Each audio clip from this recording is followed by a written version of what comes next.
Je možné, že tu máme cílevědomého a taky věřícího jedince. Jak to? V hinduismu je med jedním z 5 elixírů nesmrtelnosti. V křesťanství se včela považuje za symbol Krista. Na jedné straně má jeho soucit a jemnost, na straně druhé spravedlnost starého zákona. Jo. Jak dlouho už tu je? Podle rozkladu bych řekl 2 týdny. Což dává smysl i podle množství medu. To se včely přirozeně usazují v lidských mrtvolách? Ne, oběť někdo úmyslně reorganizoval jako včely. Úmyslně?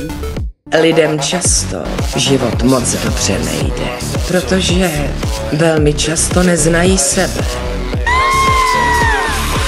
A to není dobré.